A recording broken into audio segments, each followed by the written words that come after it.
Wow, ganito pala ang Maynila. Sobrang laki ng mga bahay. Manghang sambit ni Samantha na makababa siya ng bus na kanyang sinakyan galing probinsya. Hindi nito akalain na mas malaki pala ito kumpara sa iniisip nito. Hindi nito maiwasang mamangha sa mga malalaking building na inakala niyang bahay ito. Sayang, gusto din ni nanay at tatay na pumunta dito. Hayaan niyo tay, nay, mag-iipon ako para magkabahay tayo dito. Muling sambit nito. Ay, Tipaklong, ano ka ba Manong, nanggugulat ka eh. Anong ako? Ikaw yon? Gusto mo ba magpakamatay ha? Galit na sigaw ng matandang driver ng jeep. Aba, sa lagay ko to magpapakamatay? Diyos ko naman, ganito ba talaga sa syudad? Walang common sense? Umalis ka nga sa dinadaanan ko, probinsyanang hilaw. Muling sigaw ng matanda. Doon na lamang napagtanto ni Samantha na nasa gitna pala siya ng kalsada. Hindi nito akalain na lutang pala ito naglalakad. Pasensya na po, masyado kayong high blood. Inumin niyo ng gamot niyo, baka atakihin kayo sa puso. Sigaw nito pabalik at mabilis na tumakbo. Namula naman sa galit ang matanda dahil sa sinabi ng dalaga. Ngunit wala na ito magagawa pa dahil malayo na. Marami din siyang pasaherong kailangan ihatid. Aray, ano ka ba miss? Duling ka ba? Masungit na sambit ng isang babae kay Samantha. Hindi po ako duling ate. Kumpleto po ang mata ko. Hindi po ito 4, kundi 2. Aba, namimiloso ko pa ha? Galit na tura ng ginang sa kanya. Ano ba nangyayari sa mga tao rito? Sinasagot ko lang naman ang sinasabi nila ah. Ani sa isipan ni Samantha. Napapailing pa siya dahil sa hindi niya maintindihan kung galit ba sa kanya ang ginang. Umalis na lang ito at nagpatuloy sa paglalakad. Hindi nito alam kung saan siya patutungo. Basta ang nasa isipan nito ay makahanap ng trabaho upang makatulong. Hay, miss, bago ka ba dito? Isang lalaking lasing ang lumapit sa dalaga. Nakaramdam naman ng kaba si Samantha. Lasing na po kayo kuya. Sige po. Nauutal at natatakot nitong sambit. Aalis na sana ito nang hawakan nito ang kanyang kamay. Ang lagkit ng kanyang titig rito kaya mas lalong kinabahan ng dalaga. Ano ba? Lasing ka na. Kapag lasing, ilagay ang alak sa tiyan, wag sa ulo. Bitawan mo ko. Bakit miss? Sa tingin mo ba, lasing ako? Hindi ako lasing. Kahit ganyan ka, pagtsatsagaan kita. Malagkit na tugon nito sa dalaga. Tila naman hindi nagustuhan ng dalaga ang mga salitang binitawan nito. Mabilis niyang hinablot ang kanyang kamay at tinignan ito ng masama. Hoy, lalaki mabahong hiningang manyak. Huwag ako. Kung gusto mo makahanap ng babae, doon ka sa babaeng mababa ang lipad. Halitsi ka? Inis na sambit nito at binigyan niya ng malakas na sampal sa mukha. Aba, matapang ka ah. Reklamo na lalaking lasinggero nang paluin siya nito ng kanyang dinadalang bag na may damit na laman. Ay, diyan ka na nga. Muling sambit nito at saka ito tumakbo. Huwag ako, hindi mo ako kilalang hinayupak ka. Akala mo uurungan kita? Manyak! Malakas na sigaw nito. Nagtawanan ng lahat ng naroon. Ngayon, napagtanto na ng dalaga na iba talaga ang syudad kumpara sa kanilang probinsya. Doon, walang bastusan at nagtutulungan kung sakaling merong ganong klaseng tao. Kumpara sa syudad, pagtatawanan ka na lang at hahayaan. Bulok naman pala ang sistema dito. Inis na bulong nito sa kanyang sarili at saka na ito umalis. Hindi pa rin nawawala sa kanyang mukha ang pagkamangha sa mga matataas na building na kanyang nakikita. What the hell, miss? Isang baritonong boses ang kanyang narinig. Napalunok pa ito dahil sa seryosong boses nito.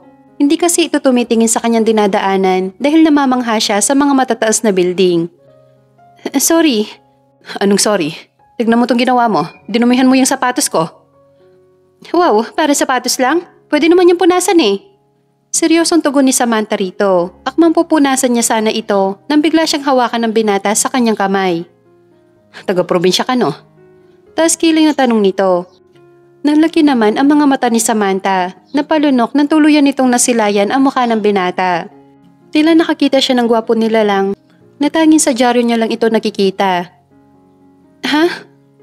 Alam mo, sa inaasta mo, lalo mo lang pinapahamak ang sarili mo. Inis na tura ng binata at hinila siya nito. Hindi alam ng binata kung bakit niya yun ginawa. Kusang gumalaw kasi ang kanyang mga kamay at hinila na lang basta-basta ang dalaga. Teka nga, saan mo ba ako dadalhin ha? Close ba tayo? Takang tanong ni Samantha rito. Hindi nito maintindihan ang sarili. Tila may mga bulati naglalaro sa kanyang tiyan at ang kanyang puso na sobrang lakas ng tibok.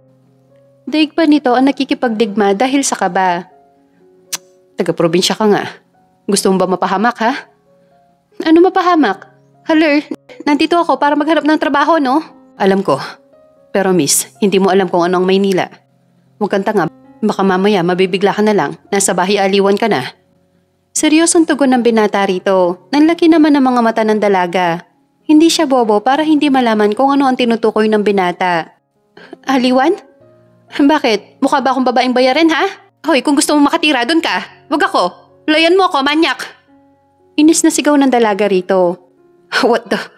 Tinutulungan lang kita, tapos ako pang manyak ngayon, ha? Talaga, wala akong tiwala sa isang katulad mo. Seryosong tugon nito. Napakamot na lang sa ulo ang binata. Ngayon, malinaw na sa kanya na siya palang pinag-iisipan ng masama nito. Huwag ka mag-alala, miss. Sa tingin mo ba papatulok sa isang manang nakatulad mo? Ano? Ano sabi mo? Galit na sigaw nito nang tawagin siyang manang nito. Bakit hindi mo tignan ang sarili mo sa malaking salamin na yan? Seryosong tugon nito. Napalunok naman si Samantha. Tila nakaramdam siya ng hiya. Sobra nga itong gwapo at malabo nga ang mga binitawan nitong salita. Hoy, mister, nakikita ko ang sarili ko sa malaking salamin na yan. Bakit? Sa tingin mo ba hayaan ko ang sarili ko magsuot ng ganyan, ha? Inis na sigaw nito. Sabay turo sa mga babaeng naglalakad na maikli ang kanilang mga suot. Mas gugustuhin ko nalang magmukhang manang kaysa bastusin ng kung sino-sino lang. Dagdag nito at akma na itong aalis sana. Ngunit napatigil ito. Wala pala siyang mapupuntahan at walang nakitang trabaho. Pakamot-kamot itong humarap sa binata. Oh, ano pang hinihintay mo? Di umalis ka. Ano kasi, hindi nito matuloy-tuloy ang kanyang sinasabi dahil sa kinakabahan siya. Hindi naman maiwasang makyutan sa kanya ang binata. Hinihintay niya na lang ang sasabihin nito. Bago lang kasi ako dito. Kailangan ko ng trabaho. Baka may irerekomenda ka sa akin, kahit katulong. Dagdag nito habang pakamot-kamot ng ulo. Alam niyang bago lang sila nagkita at may hindi pagkakaunawaan. Ngunit nasisiguro ng dalaga na ligtas siya sa binata. At nagkataon lang na nainis siya kanina sa lasinggerong muntik ng bastusin siya. Bumaligtad ata. Akala ko ba ayaw mo? Manyak pa nga ako, di ba? Sorry na, nadala lang ako. Sige na, tulungan mo ko, parang awa mo na. Pagmamakaawa nito, medyo dumidilim na rin ang kalangitan dahil sa paparating na bagyo. Ayoko. Matigas na sambit nito. Nanlaki naman ang mga mata ng dalaga dahil sa gulat. Hindi maaari na hindi niya ako tulungan. Paano kung bumalik ang lalaking manyak na yon? Nito sa kanyang isipan. Parang awa mo na. Magaling ako magluto, maglinis. Kahit maliit lang ang sahod ko. Pakiusap, wala akong kakilala dito sa Maynila. Bakit ka pumunta ng Maynila kung wala kang kakilala? Pinapahamak mo lang ang sarili mo. Inis na tugon ng binata rito. Lahat ng mga probinsyanang nakapunta ng Maynila, ginagawa nilang aliwan dahil sa walang mga kamag-anak at ginagawang tanga upang pumayag sila. Kailangan ko kasing pumunta ng Maynila para maipagamot ang nanay ko. Malungkot na sambit nito. Hindi alam ng binata kung bakit parang may milyong karayom ang tumusok sa kanyang puso. Hindi nito alam kung bakit kusa na lang naglakad ang mga paa nito at hinila ang dalaga. Parang nag-slow mo ang lahat. Muntik lang naman kasing masagasaan ng tricycle ang dalaga dahil sa malapit ito sa kalsada. Balak mo ba magpakamatay? Inis na bulyong ng binata rito. Nagkatitigan sila ng ilang minuto. Hindi akalain ng dalaga na meron din pala itong tinatagong ganda dahil sa perpekto niyang mukha. Kumabog ang puso nito sa hindi malaman dahilan. Sorry, hindi ko alam. Tanga ka kasi. Halika, baka kung mapano ka pa, konsensya ko pa. Seryosong tugon nito at hinila ang dalaga. Palihim naman napangiti ang dalaga sa hindi malamang dahilan. Hindi niya maiwasang mapahanga sa binatang may malasakit sa kanya. Kahit sabihin natin ngayon lang sila nagkita at hindi sila magkaano-ano. Salamat Lord. Sa wakas may taong mabait na tumulong sa akin. Nito sa kanyang isipan. Nagdarasal ito na sana hindi masamang tao ang binata. At totoo ang kanyang pakay na tulungan siya. Makalipas ng 2 oras, nakangangang pumasok sa loob ng malaking mansyon si Samantha. What's your name? Baritonong tanong ng binata. Samantha, wow, sa'yo bang bahay na to? Namamanghang tugon nito. Napapailing na lang ang binata. Ako naman si Albert. Sakto, kailangan ko ng katulong. Umalis kasi si Manang. Nakuhulog ka ng langit sa akin, Albert. I mean, Sir Albert. Pangako po, pagbubutihin ko. Laking pasasalamat nito. Kulang na lang talaga at yayakapin niya na ito. Albert na lang ang itawag mo sa akin. Seryosong turan nito.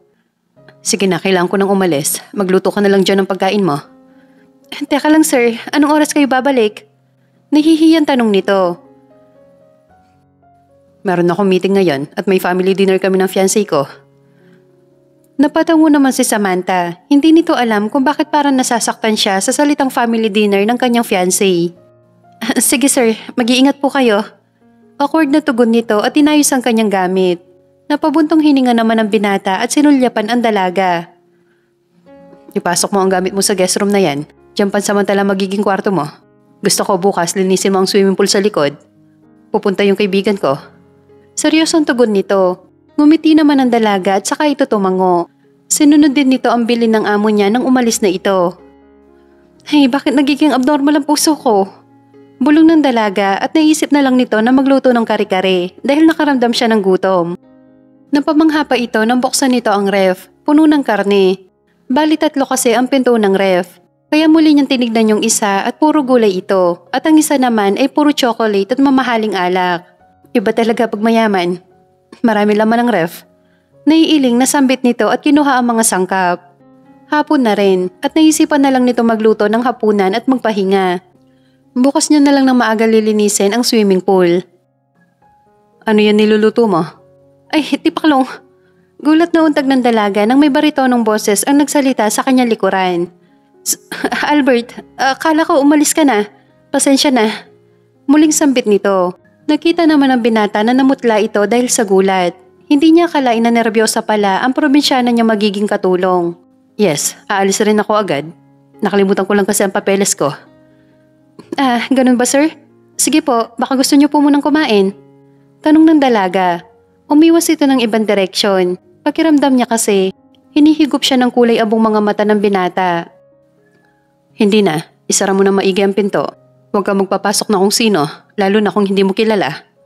Seryosong tugon nito sa dalaga. Tumango naman ang dalaga at tuluyan na ngang umalis ang binata. Napahawak naman sa kanyang puso ang dalaga dahil sa lakas ng tibok nito. Ano ka ba Heart? Huwag siya, ikakasal na yun no? Saka di tayo pwede. Parang tangang bulong nito at iniwa-hiwa ang karne ng baboy na parang nanggigigil.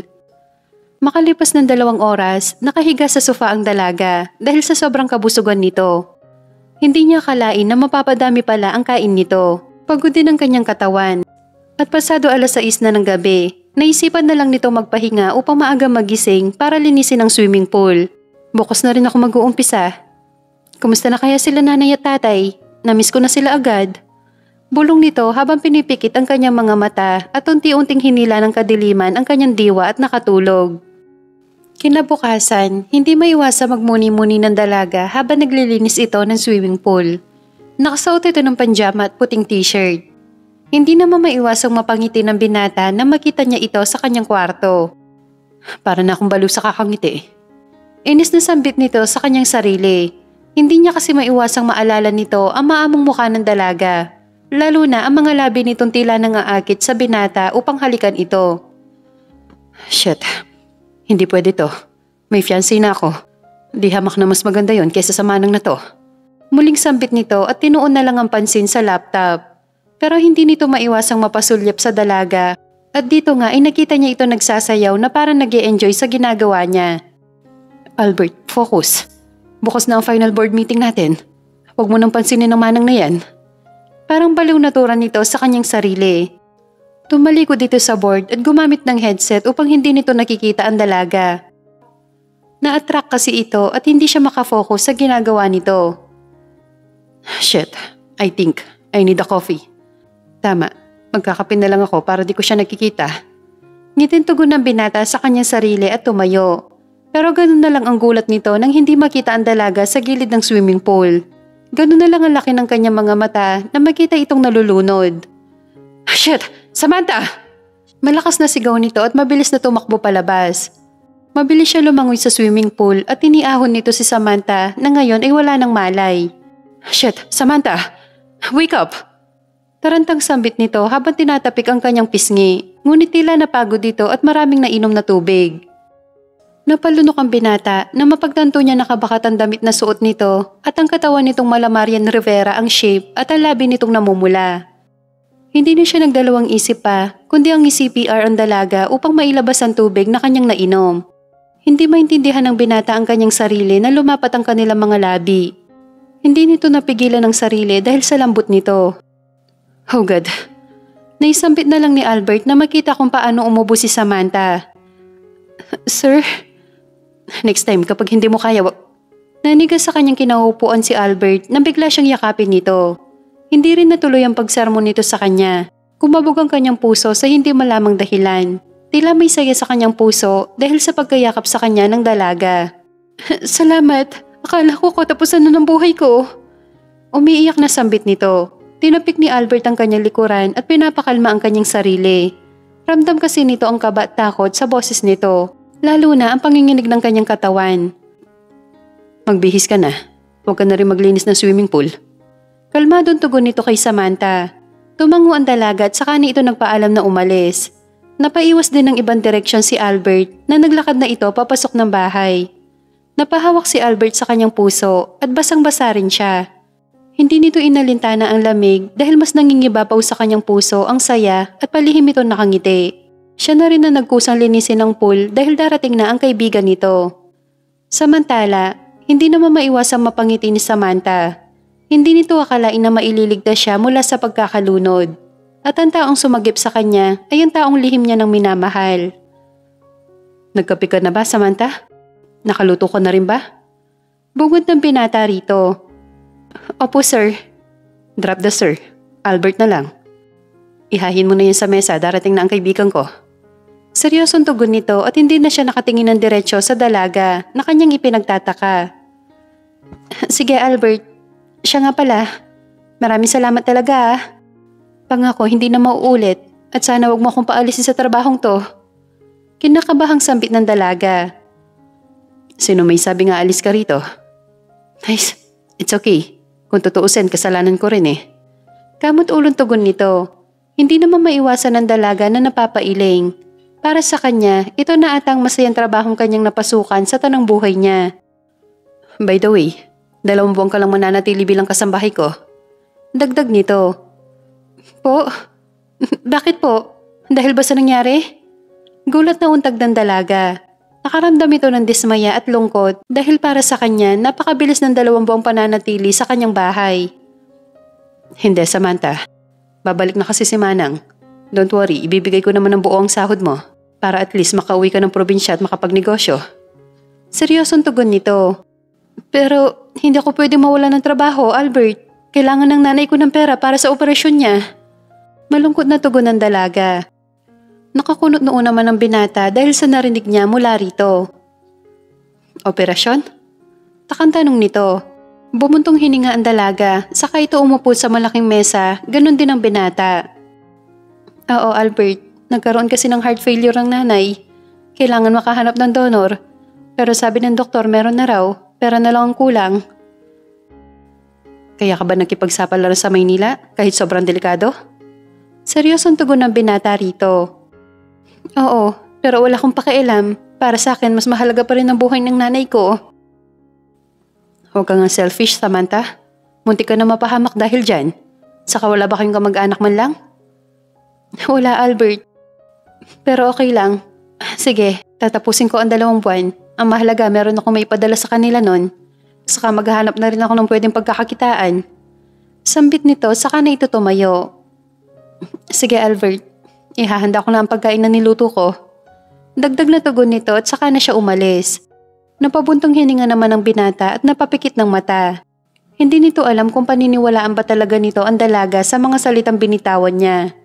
Maya-maya lang ay may nag-doorbell. Dali-dalin tumayo si Albert at binuksan ito. Good morning, pre. Magandang umaga. Ang aga mo yata, Max. Tanong nito sa matalik na kaibigan. Anong aga ka dyan? 9:00 na, uy. Sa kabalita ko, may bagong katulong ka rito. Natatawang sambit nito. Naku Max, inosente siya at huwag mo nang pag-aksayahan pa ng oras yon. Naiiling na sagot niya sa kaibigan. Ang sabihin mo, madamot ka. May fiancé ka na nga eh, di ba? Natatawang tugon ng kaibigan nito. Ganito sila kung makipag-usap. Magkaibigan na kasi sila simula kinder hanggang sa graduate sila ng kolehiyo. Wala ka atang balak na papasukin ako, pre. Natatawang dagdag nito. Baliw. Natatawang sambit ni Albert at saka na niya ito niyayang pumasok dahil nakahanda na ang pagkain sa hapagkainan. Wow! Hindi ko akalain na naghanda ka pala, pre. Alam na alam mo talaga ang paborito ko. Namamanghang tugon ng kaibigan nitong si Max. Natatakam kasi ito dahil sa dami ng pagkain na nakahanda sa mesa. Tila isang buong pamilya na ang kakain nito. Well, pinaluto ko lang naman si Samantha. Saka hindi ko inutusan na ganyan ang lulutuin niya. I guess, it's her idea. Nakangitin tugon ni Albert rito. Samantha? Kunot noong tanong ni Max rito. Para kasing ang ganda pakinggan ng kanyang pangalan sa kanyang tenga. Albert, eto nagtimpla na rin ako ng kape. Biglang bungad ni Samantha na may dalang kape. Ay, sorry, may kasama na po pala kayo. Nahihiyang dagdag nito. No, it's okay babe. I mean, Samantha, right? Nakangitin turan ni Max rito. Napataas naman ang kilay ni Albert dahil sa narinig nito mula sa labi ng kaibigan. Kilala niya ito at dakilang playboy. Opo, Samantha po. Bagong katulang po ni Albert. Magalang na sagot niya. Ako naman si Max. Nice meeting you, Samantha. Ngitin tugon nito kay Samantha. Samantha, linisin mo ang kwarto ko. Seryosong tugon ni Albert. Nakaramdam ito ng inis dahil sa kanyang harapan pa sila naglalandian. Hey dude, pwede naman siguro mamaya na lang yon. Isabay na natin siya sa breakfast. Kumain ka na, pre. Sa kasabahay na to ako ang masusunod. Seryosong tugon nito at napahigpit ng hawak nito sa kanyang kutsara. Naguguluhan man si Samantha dahil sa inasta ng boss nito, ngunit wala siyang magawa. Boss niya ito at dapat niyang sundin. Kaya kahit wala pa itong kain. Ang harsh mo naman sa cute na morenang yon, dude. Naiiling na sambit ni Max nang umalis na ang dalaga sa kanilang harapan. Saka single naman siguro siya, walang magagalit. Muling sambit nito. Napapikit naman ng mata si Albert. Gusto nitong murahin ng kaibigan, ngunit hindi pwede. Ayaw niyang pag-isipan siya ng masama dito. Humugot ito ng malalim na hininga upang pakalmahin ang kanyang sarili. Dude, she's a probinsyana girl. She's innocent. Huwag mo siyang idagdag sa koleksyon mo. Wah, you think I'm still a playboy, dude? Nagbago na ako. Saka mas mabuti nga yun eh. Innocent and probinsyana girl. Sigurado ako magkakasundo sila ng mami ko. Masayang tugon nito. Tila naman napipiko na ang binata dahil sa mga salitang binitawan ng kaibigan. Para na ito nagsisisid dahil inanyayahan niya ito sa kanilang bahay. Let's eat. Meron pa tayong importante pag-uusapan. It's about business matter, Max. Seryosong tugon nito. Napapatango naman si Max. Yun ang dahilan kung bakit nandito siya ngayon. Ngunit hindi nito maiwasang mapangiti dahil kay Samantha. Makalipas ng 3 oras, masaya naman ang dalawa na nagkukwentuhan sa gilid ng swimming pool. Honestly, pre, tuloy ba talaga ang kasal nyo? Yes. Walang alinlangan naman tugon ni Albert. Then, advance, congratulations, dude. Pwede na ba ako manligaw kay Samantha niyan? No.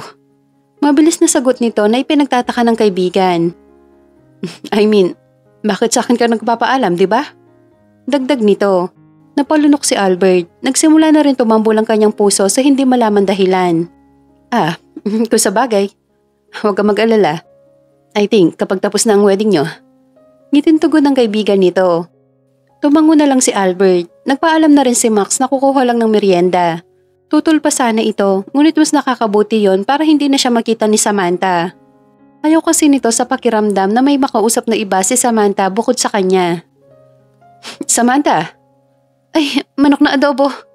Gulat na ang tag ng dalaga. Napatawa naman si Max dahil sa reaksyon ng dalaga. Nerbiyosa talaga at halatang namumutla pa ito. Sorry, nagulat ata kita. Hingin pa umanhin ng binata. Okay lang sir. Pasensya na. Sadya nerbiyosa talaga ako eh. Kamot ulong tugon nito sa binata. It's okay. Sa tingin ko, mas mabuti magpahinga ka na muna. Ako nang bahala sa merienda. Seryosong tugon nito sa dalaga. Hindi naman maiwasang mapagngiti ng dalaga. Hindi niya akalain na ubod din pala ito kabait at napakagwapo. Ngunit nangingibabaw pa rin sa kanyang puso ang boss nitong si Albert. Naku, hindi na po Sir Max. Kailangan ko po magtrabaho eh. Drop the sir, Max na lang. Alam ko naman, Samantha. Pero kailangan mo rin alagaan ang sarili mo. Huwag mong abusuhin. Ngitintura nito sa dalaga at ginulo ang maitim nitong buhok. Tapos ka na ba sa trabaho mo, Samantha? O makikipaglandian ka na lang? Isang malamig na boses ang nagsalita sa kanilang harapan. Albert, tapos na. Kinakabahan tugon ni Samantha. Hindi nito alam kung bakit pa iba-iba ang mood nito. Hey dude, nag-uusap lang kami. Saka namumutla na siya. Kailangan niya rin magpahinga. Oh, come on Max. She's my maid. Pwede ko siyang utusan hanggat gusto ko. Tiimbagang tugon nito sa kaibigan. Alam ko naman, pero kailangan niya rin magpahinga. Tanghali na. Pumunta ka na sa poolside, Max. May nakuha ka ng merienda. Ako nang bahala sa katulong ko. Inis na sagot nito. Napapailing na lang si Max. Kilala niya ang kaibigan kaya wala siyang ginawa kundi umalis. Nakayuko naman si Samantha. Nasasaktan siya sa mga salitang nabibitawan ng boss nito. Hindi niya akalain na unti-unti lumalabas ang tunay na kulay nito. Is that your way to flirt? Seryosong tugon ng binata sa kanya. Hindi naman ganun kabobo ang dalaga para hindi maintindihan ang simpleng English ng binata. Hindi, Albert. Nagkataon lang na nandito ako sa kusina. For what reason, Samantha? Para ano? Magkipaglandian sa kaibigan ko, ha? For God's sake, inutusan kita maglinis ng kwarto ko, hindi ba? Inis na sambit nito sa dalaga. Hindi maintindihan ng dalaga ang kanyang nararamdaman. Umiinit ang sulok ng kanyang mga mata. Hindi niya naman sinadya na maabutan siya ng kaibigan nito sa kusina. Natapos mo na ba ang trabahong pinapagawa ko sa iyo sa kwarto ko, ha? Muling sambit nito. Napakapit sa kanyang blouse ang dalaga. Anumang oras ay nagbabadya ng bumuhos ang luha nito. Hindi pa ah. Oh, di ba?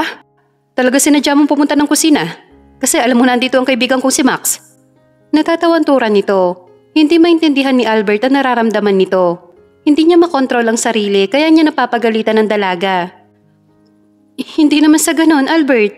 Hindi ko alam na nandito siya eh. Kagatlabing tugon nito. Matalim ang mga titig ng binata sa kanya na kulang na lang kainin siya ng buhay. Ngayon alam niya na ang ayaw ng boss nito na dapat niyang sundin upang hindi mangyari ang ganitong eksena sa pagitan nilang dalawa. Tigilan mo na ako, Samantha. Alam ko naman na ganyan ang ugali niyong probinsyana eh. Makapag-asawa ng mayaman para makaahon sa kahirapan. Hindi na napigilan pa ng dalaga ang kanyang sarili at dumapo ang palad nito sa mukha ng binata. Gulat silang pareho kahit na ang dalaga. Ngunit hindi siya papayag na insultuhin lang siya ng ganun lang.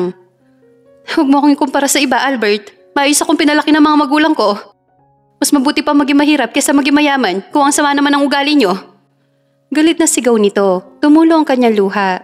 Tila naman natauhan ng binata dahil sa mga masasakit nitong salitang binitawan. Hindi ko naman pala akalain na ang kagaya mong tupa. Nagigili yon kung nagsiselos. Dagdag nito at marahas na pinunasan ang kanyang luha. Napalunok naman ang binata. Halos sumurong na ang kanyang dila sa selos na binabanggit ng dalaga. Ano nagsiselos? Takang tanong nito, uminit din ang kanyang tenga. Kumabog na malakas ang kanyang puso. Gusto niyang lapitan ng dalaga. Gusto niyang humingi ng sorry. Ngunit tila napako siya sa kanyang kinatatayuan. Hindi pa ba obvious? Hayaan mo kung ayaw mo lumapit sa akin si Max. Ako nang iiwas. Seryosong tugon nito. Nakaramdaman ng palihim ng kilig ang binata sa tinura ng dalaga. Para sa kanya, yun na ata ang magandang binigkas ng dalagang kanyang nagugustuhan. Sayong-sayo na siya. Hindi ko akalain na sa tindig mong yan, may talong din pala ang gusto mo. Dagdag nito. What the hell? Halos pasigaw na sambit ng binata dahil sa sinabi ng dalaga. Umalis na rin ito at bumalik sa kwarto. Nalumo naman ang binata. Nanghihina dahil sa kanya narinig mula sa bibig ng dalaga. Shit, anong kala niya? Bakla ako?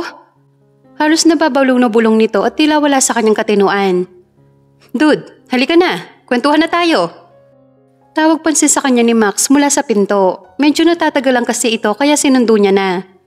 Para namang nasusuka ang binata dahil sa paulit-ulit na salita ng dalaga na nag-i-echo sa kanyang utak. Hey, ayos ka lang? Bakit parang natatay ka dyan? Muling sampit ng kaibigan. Humugot na lang ng malalim na hininga ang binata. Napahawak sa kanyang sentido. Muling sumulyap sa kanyang kwarto kung saan pumasok ang dalaga. Kakausapin ko siya mamaya. Mali siya nang iniisip.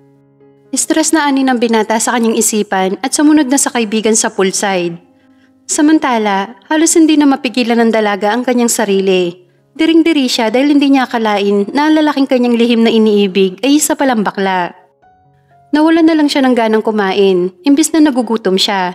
Hindi niya akalain na ang kaibigan nitong si Max ang gusto nito. Paano siya nagkaroon ng fiancé? Hala, kawawa naman yung girl.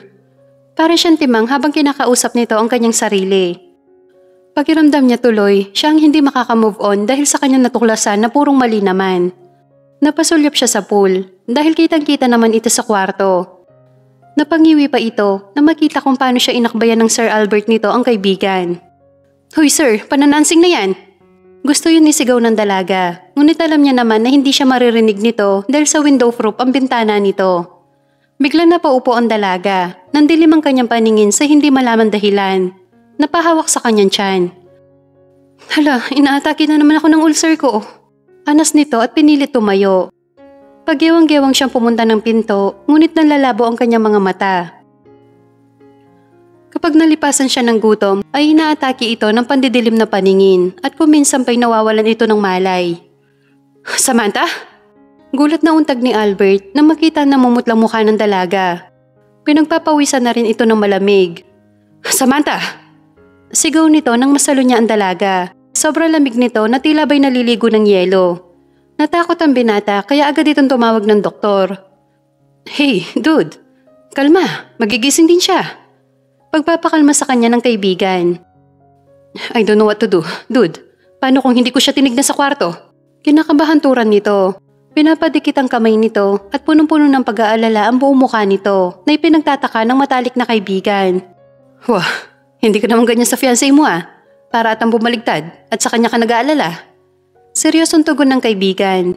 Napalunok ang binata. Alam niyang may pagtingin na ito sa dalaga. Ang pag-aalala, ang ngiti at selos na nararamdaman niya. Hindi niya yung naranasan sa kanyang fiancé. Don't tell me, may nararamdaman ka na sa kanya. Dagdag ng kaibigan nito. That's impossible, dude. Katulong ko siya. Of course, obligasyon ko siya, di ba? Paano kung may mangyari sa kanya? Sino sisisihin ng pamilya niya? Palusot nito. Too defensive, ha? Naiiling na tugon ni Max. Nagpaalam na rin itong umalis nang dumating ang doktor at tinignan kung ano nga ba talaga ang nangyari sa dalaga.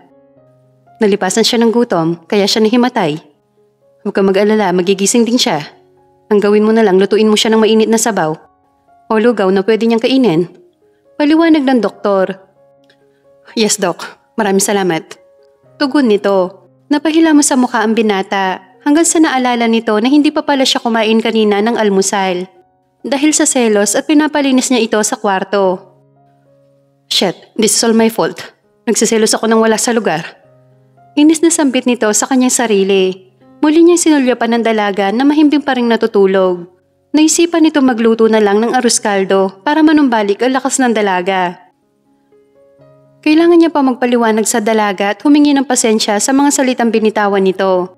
Ngunit hindi niya aaminin ang nararamdaman niya para dito dahil ayaw niyang panghimasukan ang tahimik niyang mundo. Nagising ang dalaga. Nagulat pa ito na mapagtanto na kahiga na pala ito sa kanyang silid at may makapal na kumot. Dali-dali siyang bumangon at lumabas upang makapagluto na. Pasado 5:00 na ng hapon kaya mas lalo siyang kinabahan dahil alam niyang pagagalitan na naman siya ng binata. Gising ka na pala. Come on, let's eat. Untag ng binata.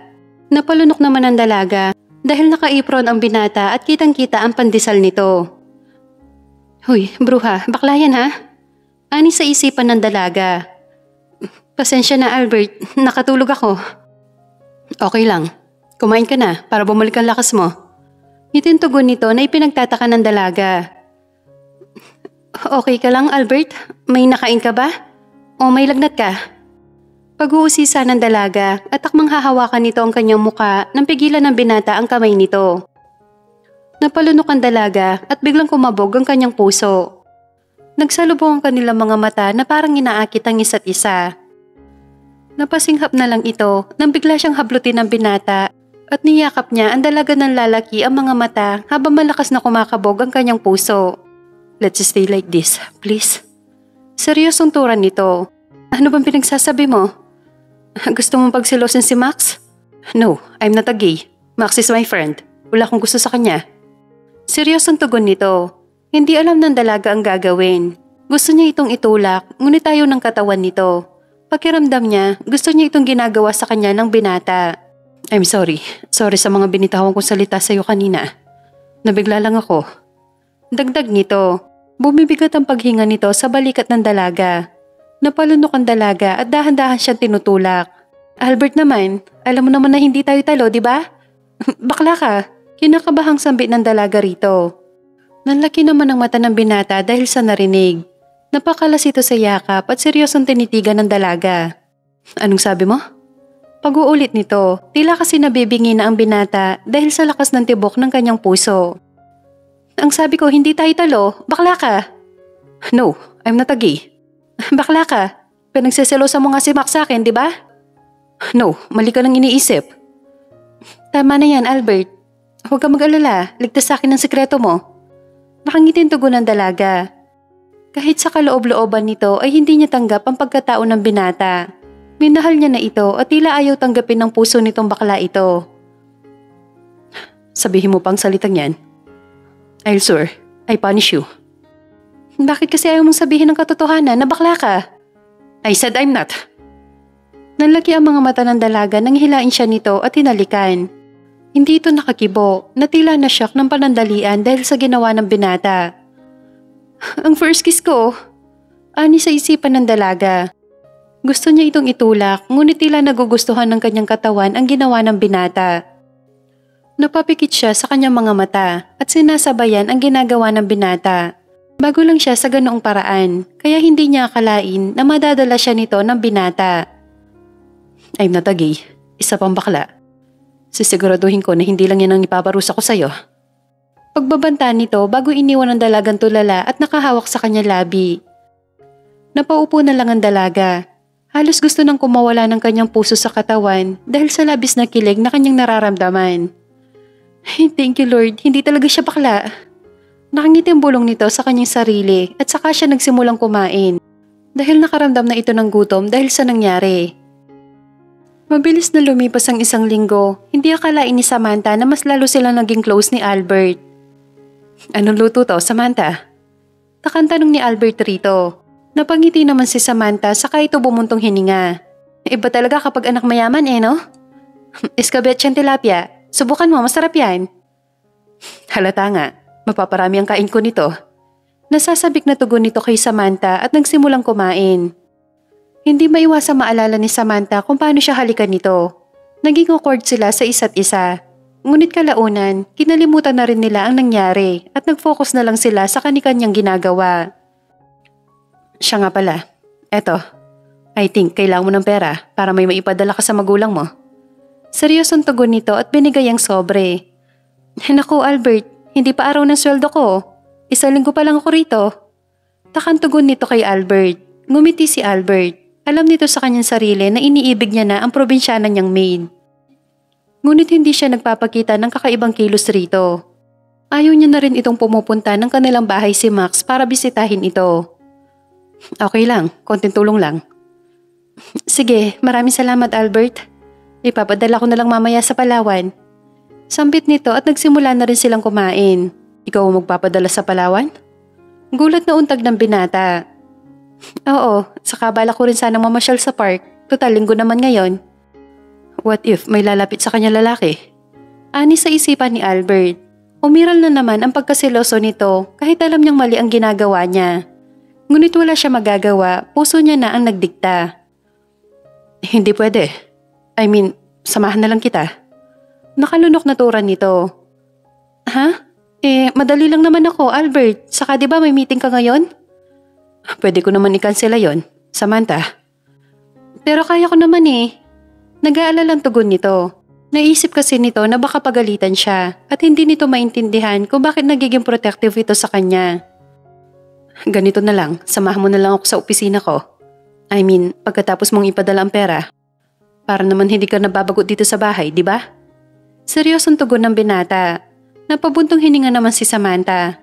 Isang linggo na rin siya namamalagi sa loob ng bahay. Okay, sige. Para at least makita ko lang naman kung saan ang kumpanya mo. Sige, hintayin na lang kita sa kotse. Nakangiting tugon nito at saka na siya umalis.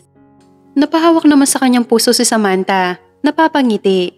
Ngunit nawala din ito kaagad nang pumasok sa kanyang isipan na ikakasal na ito. Ano ba dapat kong gawin? Habang lumalapit siya at nagiging close kami, mas lalo akong nahuhulog sa kanya. Malungkot na bulong nito at niligpit ang kinainan. Mabilis din itong gumayak upang makaalis na sila ng mas maaga. Makalipas ang 2 oras, namamanghang pumasok si Samantha sa malaking kumpanya. Binabati din si Albert ng kanyang mga empleyado. Huwag ka mahiya, naiinggit lang sila dahil sa taglay mong ganda. Bulong ni Albert kay Samantha. Panay tingin kasi ng mga empleyado sa kanya. Kulang na lang magiging hubad na sa kanilang paningin si Samantha. Pangit ba ang damit ko? Para na kasi akong hinuhubaran sa paningin nila oh. Seryosong tugon ni Samantha sabay nguso sa 3 lalaking nagkukumpulan na parang nagiging hugis puso ang kanilang mga mata. Shit, hindi ko dapat dinala to dito. Sarap tusukin ng kanilang mga mata. Inis na anis sa isipan ni Albert. Nakasuot kasi ng simpleng dress ngunit hapit sa katawan nito si Samantha. Mas lumitaw ang kaseksihan nito. Here, take this. Seryosong tugon nito at hinapit ang bewang ni Samantha papunta sa kanya at nilagay sa kanyang balikat ang jacket nito. Isa-isa niyang tinignan ng masama ang mga lalaking nakatingin sa kanya. Wow, ang laki naman pala ng opisina mo. Hindi ko akalain na ganito ka pala kayaman, Albert. Masayang sambit nito nang tuluyan na sila makapasok sa loob ng opisina. Nagsisikap lang ako, Samantha, para maabot ko lahat ng mga to. Seryosong tugon nito. Anong gusto mo? Coffee or juice? Muling sambit nito. Nako, ako na. Katulong mo ako. Natatawang sambit nito at lumapit kay Albert. No, hindi ka katulong dito. Sa bahay lang yon. Sit and wait for this. Nakangiting tura nito kay Samantha. Hindi naman maiwasang mapangiti ng dalaga dahil sa tinuran nito. Para kay Samantha, ang opisina ng boss nito ay daig pang mansyon sa sobrang lapad. Agad itong umupo sa malambot na sofa. Nakapikit habang pinapahinga ang katawan nito at nakangiting nakatingin sa matataas na building galing sa bintana ni Albert. Narinig nito ang pagbukas ng bintana kaya hindi niya maiwasang makaramdam ng kilig. Ang bilis mo naman. Napanganga si Samantha na makita niya kung sino ito. Isang magandang babaeng maputi na tila isang puting damit dahil sa sobrang kaputian. Napalunok ito at nakita ang kanyang sariling napakalayo niya rito. Nakapustura at halata nagmomodelo. Ang ganda pa ng katawan ngunit may kasungitan ng muka. So, you mas Samantha, right? Tanong nito kay Samantha. Agad na tumayo si Samantha. Nilukob ng kaba at inayos ang kanyang sarili. Opo, ma'am. Hindi ko akalain na dadalhin ka ng fiancé ko dito. Dapat nasa bahay ka lang, naglilinis, hindi ba? Yun ang trabaho mo, tagalinis ng bahay. Nangiinsultong sambit nito kay Samantha. Napakagatlabi naman si Samantha. Ngayon, malinaw na sa kanya ang lahat. Ang babaeng maganda, ngunit mata pobre nila lang ay fiancé pala ng boss nito. Pasensya na po ma'am, sinama lang po ako ni Albert dito. Albert? Wow! Ang lakas naman ng loob mong tawagin siya sa kanyang pangalan. Boss mo siya. You should call him sir. Seryosong tugon nito. Maswerte ka dahil siya naging boss mo. Dahil kung ako? Ewan ko, baka yung itim mong balat, sunugin ko. Sige, laitin niyo ako hanggat gusto niyo ma'am. Kung yan ang ikakasaya niyo. Seryosong tugon ni Samantha. No thanks. Sinasabi ko lang yung totoo. Kung ano man ang trato ng fiancé ko sa'yo, dedmahan mo na lang kasi alam ko naman na hindi ka niya papatulan. Pangiinsultong sambit nito at tinignan mula ulo hanggang paa si Samantha. Olivia. Mula sa pintuan, iniluwa doon si Albert na gulat at sinulyapan si Samantha. Gusto nitong lapitan ngunit nakangiting sinalubong siya ni Olivia. Love, I miss you. Nilakas nito ang kanyang boses at binangga ang balikat ni Samantha. Napaiwas na lang ng ibang direksyon si Samantha na makita niya kung paano halikan ni Olivia sa kanyang harapan si Albert. Love, total nandito naman yung maid mo. Baka pwede sa kanya mo na lang ipagawa yan. Malandinturan nito at ginisihan si Samantha na parang inaasar niya ito. Ang alin ba? Wala naman naayusin dito. Tila naiirit ang sambit ni Albert. Hindi nito akalain na pupunta ang fiancé nito sa kumpanya. I miss you so much, love. Halika na, dali. Gawa na tayo ng baby. Malanding tugon nito at hinila si Albert sa kwarto. Biglang nanghina si Samantha. Nalulungkot. Pakiramdam niya nawasak ang puso nito at hindi niya napigil mapaluha ang mga mata. Dali-dali itong tumayo at naisip na umalis na lang. Ayaw niyang marinig o masaksihan man kung anong milagro ang ginagawa nila. Kung mananatili siya roon, mas lalo niya lang sinasaktan ang kanyang sarili. Sorry. Mahinang sambit nito nang may nabangga siya. It's okay. Samantha? Gulat na untag ni Max. Max, ikaw pala yan. Anong ginagawa mo rito? Gulat na tanong ni Samantha at pinunasan ng luha nito. Nasa labas sila ng opisina ni Albert. Nagkabungguan dahil sa hindi ito tumitingin dahil labis itong nasaktan. Well, may meeting kami. Hindi ko akalain na dinala ka pala dito ni Albert. Nag-coffee ka na ba? Saan ka ba pupunta niyan? Sunod-sunod na tanong nito sa kanya. Sandali, umiiyak ka ba? Dagdag nito nang mapansin ang namumulang mata ng dalaga. Hindi, napuwing lang ako. Pagsisinungaling nito, agad hinawakan ni Max ang maamong mukha nito. Napuwing? Imposible naman. Kunot na unturan nito at tinitigan ang mata ng dalaga kung talaga nga napuwing ito. Ngunit wala naman, hindi maiwasang mapatitig ni Max sa mapupula labi nito at biglang napalunok. Samantha! Naitulak ni Samantha si Max nang marinig nila ang baritonong boses mula sa pinto. Seryoso mukha at galit ito. Bakit? May ipag-uutos ka ba? Seryosong tanong ni Samantha. Kahit sa kaloob-looban nito ay parang gusto na nitong umiyak. Diyos ko, huwag niya sabihin na tapos na silang gumawa ng milagro. Ani sa isipan nito. Kinuyom nito ang kanyang mga palad. Nakipagtitigan siya sa mata ng binata. Kahit pakiramdam niya ay para siyang hinihigop ng kulay abong mata nito. Binalaan na kita. Baritono ngunit seryoso. Napalunok naman si Samantha. Sinabi nito sa kanya na wag nang lumapit kay Max, ngunit hindi niya alam kung bakit. Sorry, nakalimutan ko eh. Bakit ka nandito sa labas? Dapat nandoon ka sa loob, di ba? Nandoon ang fiancé mo. Tugon nito na may halong inis at selos sa kanyang boses. Mag-usap tayo. Wala na tayong pag-uusapan, Albert. Uuwi na ako, magpapahatid na lang ako kay Max. Seryosong sambit nito. Nagpintig naman ang tenga ng binata. Nagigting ang pangantinignan si Samantha at maras na hinablot ang kamay. Aray, ano ba? Bitawan mo ako! Albert, nasasaktan ako! Tugon nito, ngunit tila nabingi si Albert. Wala itong pakialam. Nangingibabaw ang inis at selos nito sa kanyang katawan. Teka lang, Albert, nasasaktan siya. Awat ni Max nang bigla siyang hablutin ni Albert sa kamay. Huwag ka makialam dito, Max. Makikialam ako, Albert. Sinasaktan mo si Samantha. Tugon ni Max rito at hinablot din ang kaliwang kamay nito. Teka nga, bitawan niyo nga ako. Nalilitong sambit ng dalaga. Hindi niya maintindihan kung bakit kailangan siyang pag-agawan ng dalawa. Bitawan mo siya, Max. Hindi, ikaw ang bumitaw. Sinasaktan mo na siya. Let her go. Ako na maghahatid sa kanya. Seryosong sambit ni Max rito. Nakaramdam na ng sakit ang dalaga sa pulsuhan nito.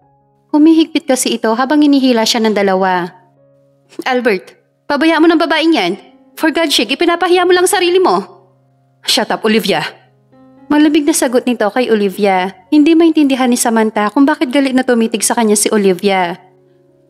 Ano ba, bitawan niyo ako. Hindi ba kayo nahihiya, ha?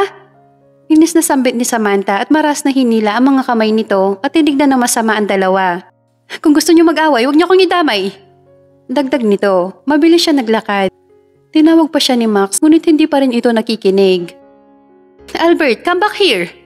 Napakunot noon na lang si Samantha nang marinig ang boses ng fiancé na lalaking mahal nito. Baliw, may pa-come back here pa, nandiyan lang naman sa tabi niya. Inis na ani sa kanyang isipan. Let's go.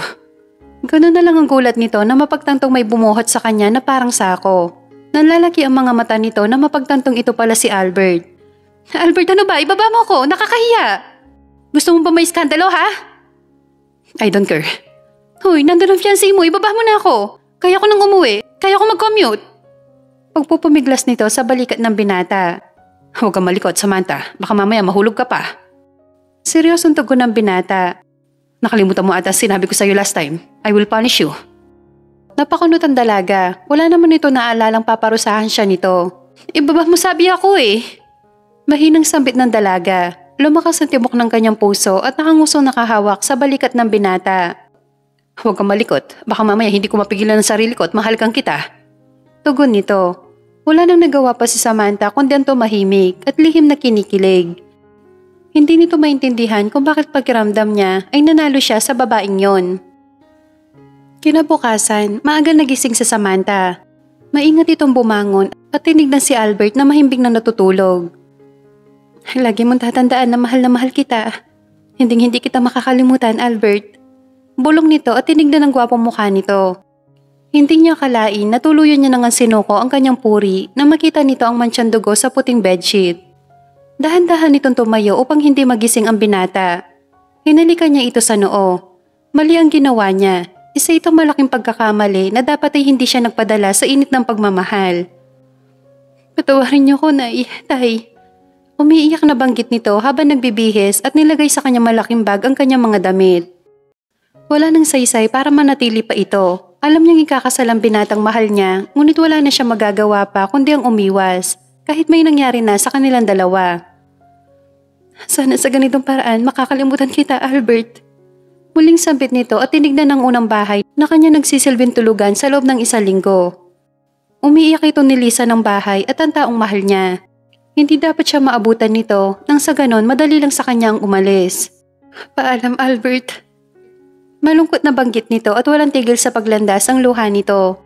Naglalakad dito na parang wala sa kanyang sarili sa kalsada, papunta sa terminal ng mga tricycle. Ay, pila ka! Gulat na sambit nito na may biglang bumusina sa kanya. Napatalon si Samantha dahil sa gulat at biglang tumungo sa gilid.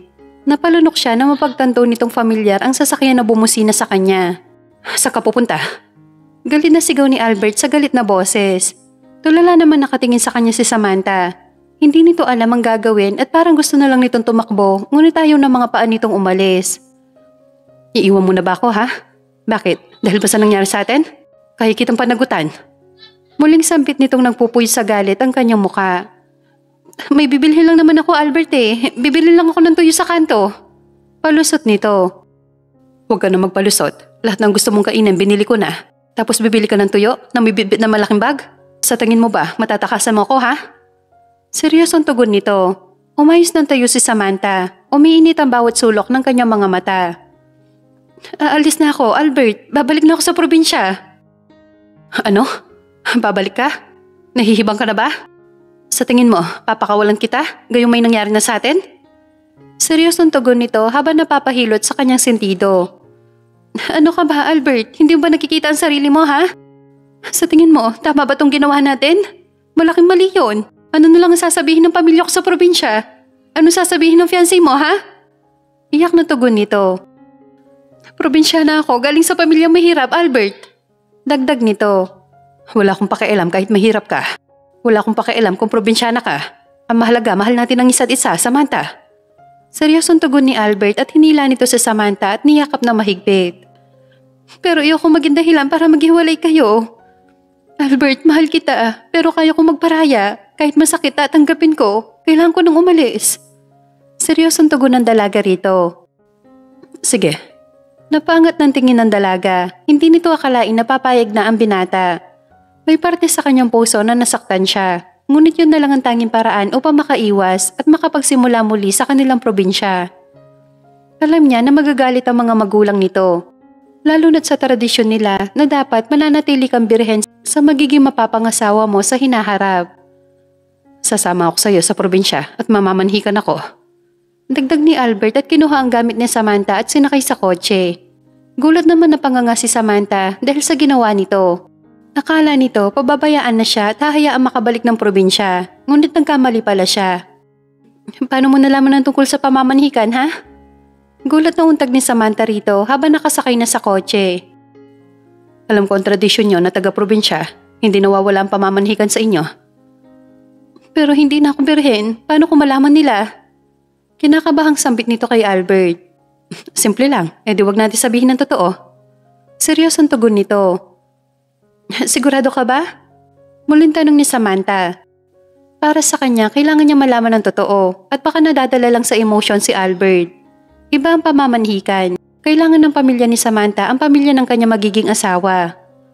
Bakit? Ayaw mo ba? Hindi mo siguro ako mahal, no? Kunwaring malungkot na tugon ni Albert. Hindi naman sa ganon. Baka kasi nadadala ka lang ng emotion mo. Saka ibibigay ko ba ang sarili ko sa iyo ng buo kung hindi kita mahal? Tugon ni Samantha at tumingin na lang sa labas ng bintana. Napangiti naman si Albert at nagpatuloy sa pagmamaneho. Ngunit bigla itong napapreno nang may kotseng humarang sa kanila. Ano nangyari, Albert? Gulat at kinakabahan tanong ni Samantha nang mapansin ang pulang kotse sa kanilang harapan. Dito ka lang, huwag ka lalabas. May asikasuhin lang ako. Seryosong tugon ni Albert at bumaba ng sasakyan. Napalunok naman si Samantha. Hindi nito alam ang nararamdaman. Kinakabahan at nakaramdam ng takot nang may isa pang kotse ang dumating. Diyos ko, ano ba tong gulong pinasok ko? Kinakabahang sambit nito sa sarili na mapagtantong ito pala ang fiancé ni Albert at dalawang may edad na lalaki at babae ang kasama nito. Bumaba ka dyan! Malakas na kalabog ang narinig ni Samantha sa may pintuan ng kotse. Ito pala ang fiancé niya. Kahit kinakabahan at namumutla dahil sa takot, binuksan pa rin nito ang pintuan ng kotse at lumabas. Ayan, tito. Tita, niloko ako ng anak nyo.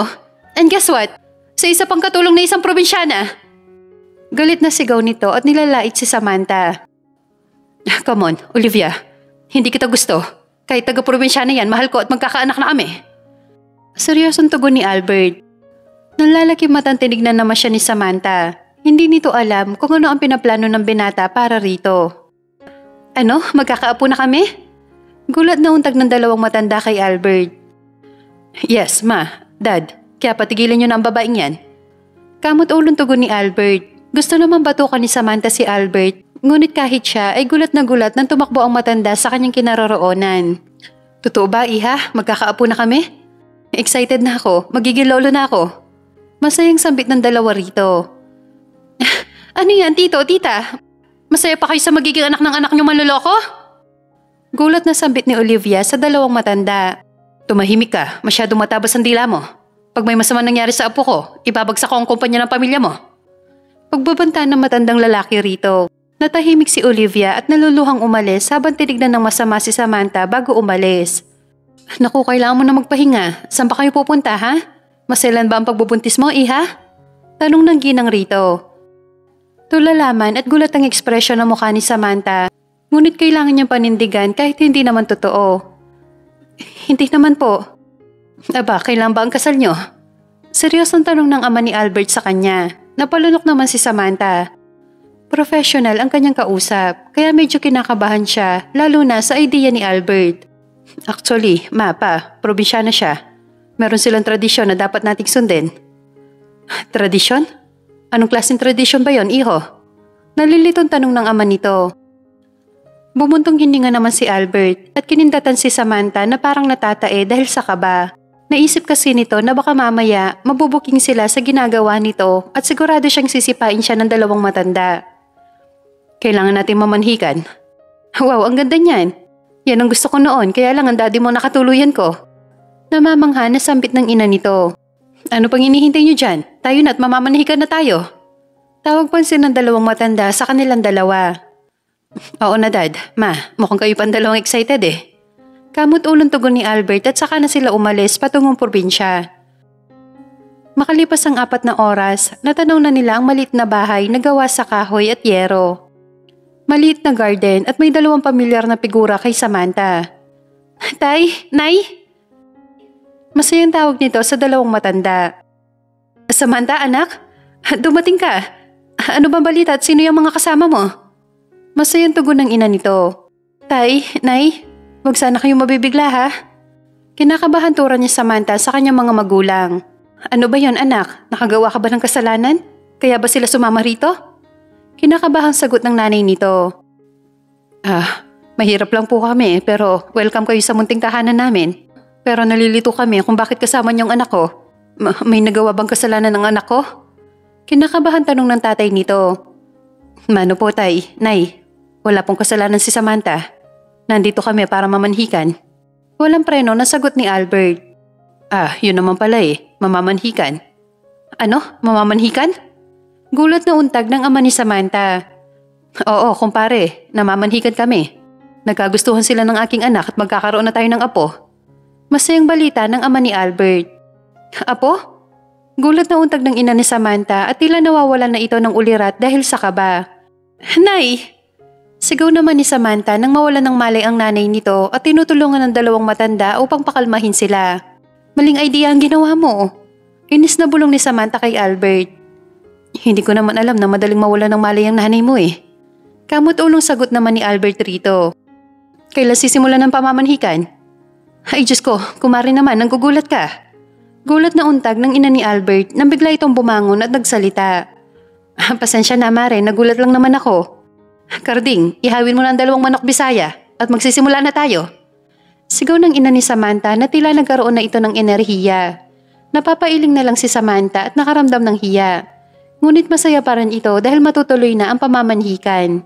Hindi talaga nawawala ang tinolang manok Bisaya sa kanilang probinsya. Ito na ata ang masarap na tinola sa buong mundo. Iho, sa'yo na yung anak ko. Pero matanong ko nga, paano magiging buntis ang anak ko? Nay, kumain na kayo ng papaya. Ang sarap niyan. Kinakabahan tugon ni Samantha sa ina nito na muntik na niyang sabihin ng totoo. Oo nga Mare, ang sarap ng manok nyo. Baka pwedeng makadala kami mamaya. Masayang tura ng ina ni Albert. Pakiramdam nila tuloy, matagal na sila magkakasama at ngayon lang muli nagkita-kita. Naging close na rin silang 4 at pinag-uusapan ng kasal na gaganapin nila para sa kanilang dalawa. Excited na rin sa apong tinutukoy nila na hindi naman totoo. Salamat Albert. Malambing na bulong ni Samantha kay Albert. Walang anuman. Kumain ka ng marami. Gagawa tayo ng baby. Sige ka, magagalit si nanay at tatay mo pag hindi ka pabuntis. Natatawan tugon ni Albert at hinila si Samantha. Natapos na rin ang pamamanhikan at naunang umuwi ang mga magulang ni Albert. At naiwan ang dalawa upang makasama ang 2 matanda. Puro ka talaga kalokohan no?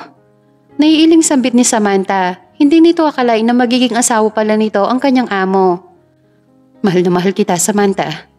Pangako, dadalhin kita sa altar at ikaw lang ang babaeng mamahalin ko hanggang sa huling hininga ko. Malambing na tugon nito at binigyan ng halik sa labi si Samantha.